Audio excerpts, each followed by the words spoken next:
भरपूर असे कॅल्शियमयुक्त, भरपूर असे व्हिटॅमिनयुक्त, भरपूर लोह आणि आपल्या थंडीचा बचाव करण्यासाठी आणि आपल्या शरीरातली गरमी उष्णता वाढवण्यासाठी डिंकाच्या लाडूची रेसिपी आपण आज घेऊन आलेलो आहोत. नमस्कार, मी प्राजक्ता तुम्हाला सर्वांचं स्वागत करत आहे आपल्या चॅनल सुवर्ण स्वादमध्ये. तर बघू शकता, एक लाडू मी तुम्हाला तोडून दाखवणार आहे.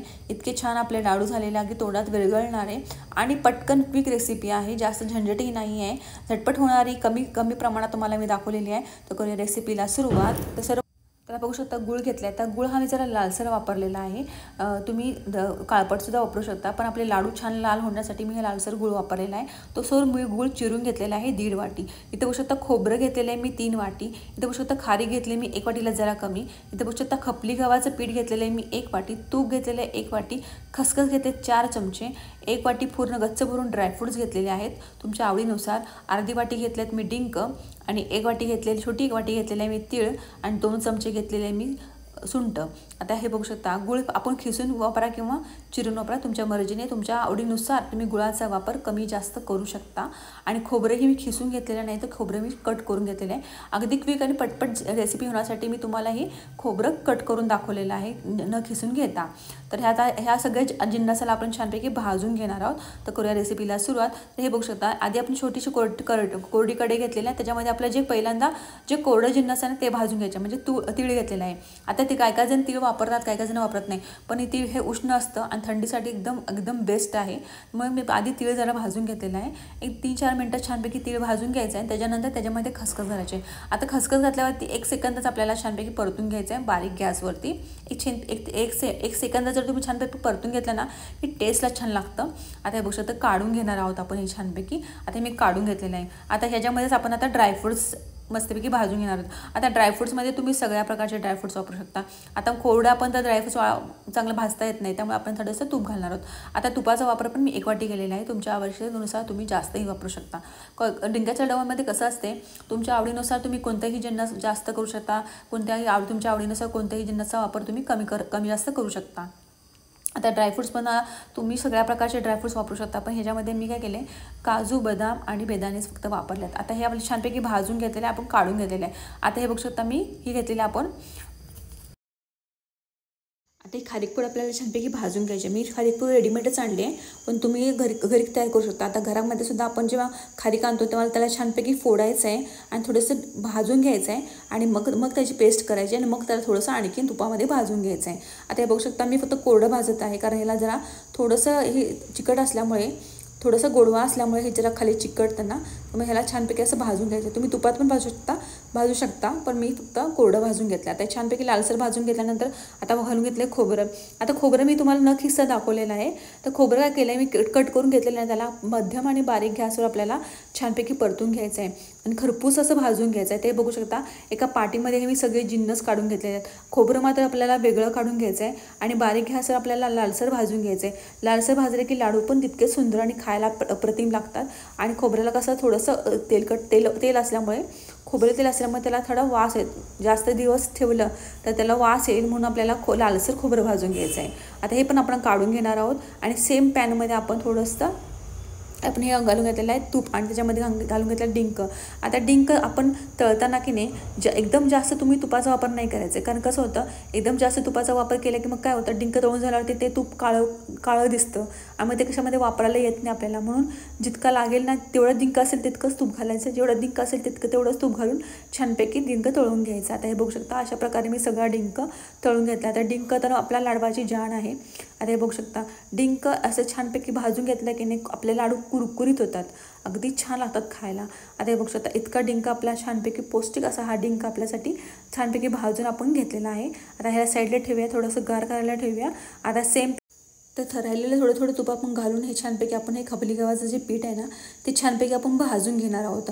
आता हे तुम्ही ह्या लाडवाला कुठल्याही प्रकारचं कोणतंही पीठ वापरू शकता, जसं आपलं डाळीचं पीठ असून दे किंवा मुगाचं पीठ असून दे, तुमच्या आवडीनुसार तुम्ही कुठल्याही पिठाचा वापर करू शकता. पण खपली गहू कसा जरा पौष्टिक असतात ना, म्हणून मी खपली गव्हाच्या पिठाचा वापर केलेला आहे. आता हे बघू शकता, छानपैकी आपण ह्याच्यामध्ये राहिलेलं तूप घालून ह्याला मस्तपैकी भाजून घेणार आहोत. आता हे बघू शकता, छानपैकी आपल्याला भाजत आले, लालसर भाजून घ्यायचं आणि जरा तूप सोडायला लागलं म्हटलं की नाही त्याला मग नंतर काढून घ्यायचं आहे. आता हे बघू शकता, खपली गहू इतके आतमध्ये बाइंडिंगसाठी आपण वापरत आहोत. पण जर तुम्हाला उपवासासाठी जर आपल्याला लाडू करायचे असतील तर आपण काय करायचं आहे की सगळे मैद्याची पूड करून घ्यायची आहे, म्हणजे त्याला बाइंडिंगला तुम्हाला वेगळंसं असं कुठल्याही प्रकारचं आपल्याला पीठ लागत नाही. पण मी कुठल्याही प्रकारचं जिन्नस फक्त मी खोबरं आपल्याला फक्त बारीक करून घेते, बाकी मी कुठलाही जिन्नस बारीक करून घेणार नाही आहे. म्हणून मी पिठाचा वापर केलेला आहे, जेणेकरून शेवट पण लाडू आपला छानपैकी वळला जावा म्हणून. आता अर्धी वाटी मी पाणी घातलेलं आहे आणि आपले सगळे जिन्नस भाजून झालेले. आता अर्धी वाटी पाणी थोडंसं गरम झालं की त्याच्यामध्ये आपला सगळा हा गुळ घालून घ्यायचा आहे. आता गुळाचं प्रमाण आहे ना तुमच्या आवडीनुसार तुम्ही कमी जास्त करू शकता. आता आपण ह्याच्यामध्ये जे जिन्नस घातलेत ना ते सगळे जिन्नसाला थोडी ना थोडी गोडवा हा असतोच, त्यामुळे आपल्या आवडीनुसार तुम्ही कमी जास्त गुळाचा वापर करायचा आहे. आता काय जणांना शुगर असते, पण गुळ हा सगळ्यांना चालतोच, भरपूर कॅल्शियमयुक्त लोहयुक्त आणि शरीरासाठी चांगला असतो, तर मग गुळ हा चालतोच, पण तरी पण तुम्ही कमी जास्त प्रमाणात करू शकता. आता हे बघू शकता आपल्या गुळाला फक्त थोडासा चिकटपणा यायला पाहिजे इतकीच उकळी काढायची आणि गॅस बंद करायचा. आता मी बघते जरासा चिकटपणा आला आहे म्हटलं तर आपण ह्याला गॅस बंद करणार आहोत. जास्त तुम्ही पुढे घालवायचं नाही, नंतर मग तुमचा लाडू येणार नाही. आता हे बघू शकता आपल्याला फक्त मी काय केलेलं आहे, फक्त खोबरं मी बारीक करून घेतलेलं, बाकी मी कुठलंही जिन्नस बारीक करून घेतलेलं नाही आहे. कारण कसं होतं अशा अखंड ठेवले ना खायला छान मजा पण येते आणि तोंडाने असं चावून खाण्यात खूप मजा येते. तोंडाचा व्यायाम पण होतो आणि शरीराला पण चांगलं असतं, दातांना पण चांगलं असतं.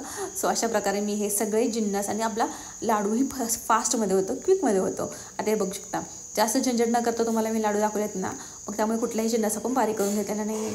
फक्त खोबरं खिसून घेण्याचा त्रास तुमचा वाचवला आहे, तेवढंच मी मिक्सरला बारीक करून घेतलं आहे. आता हे आता सगळे जिन्नस मी ना सगळे मिक्स करून घेतले एका ताटात. आता परत मी एका पाटीमध्ये काढून घेतले जेणेकरून सगळे मिक्स झालेत. आता हे मिक्स झालेल्या जिन्नसामध्ये आपल्याला काय करायचं आहे, हा गूळ ओतून घ्यायचा आहे.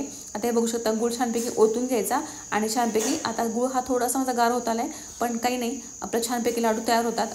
आपण बाइंडिंगसाठी गव्हाचा पिठाचा वापर केल्यामुळे शेवट पण आपला लाडू छान होतो. आता काय वेळेला कसं होतं, काय जणांना प्रश्न म्हणजे काय जणांना अडचण येते की शेवट पण लाडू येत नाही. त्यावेळेला काय करायचं आहे, तर 4 चमचे गूळ घ्यायचा आणि त्याच्यामध्ये अर्धी वाटी पाणी टाकायचं आणि 4 चमचे गूळ आणि अर्धी वाटी पाणी छानपैकी असं उकळून घ्यायचं आणि उकळल्यावरती खाली उतरायचं आणि जे मिश्रण राहिलेलं असतं ना त्या मिश्रणामध्ये आधी अर्धं पाणी घालायचं आणि बघायचं लाडू आपले छानपैकी पूर्णपणे मिक्स करून घ्यायचं आधी आणि मग बघायचे लाडू छानपैकी वळवून बघायचे, तर छानपैकी तुमचे लाडू वळले जातात.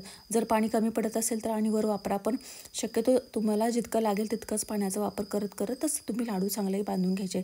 तर अशा प्रकारे जरी तुमचं मिश्रण गार झाल्यावर लाडू येत नसेल तर सुद्धा तुमचे लाडू अशा पद्धतीने ह्या ट्रिकने छानपैकी लाडू येतात. आता थोडंसं तूप घालून घेणार आहोत आपण आणि पूर्णपणे हे मिश्रण असं ना पूर्णपणे एकजीव करून घेणार बघू शकता, आणि जेणेकरून आपले लाडू मऊ पण होतील आणि चवीला पण अप्रतिम असे लागतील. अशा प्रकारे आपण हे सगळं मिक्स करून घेऊया.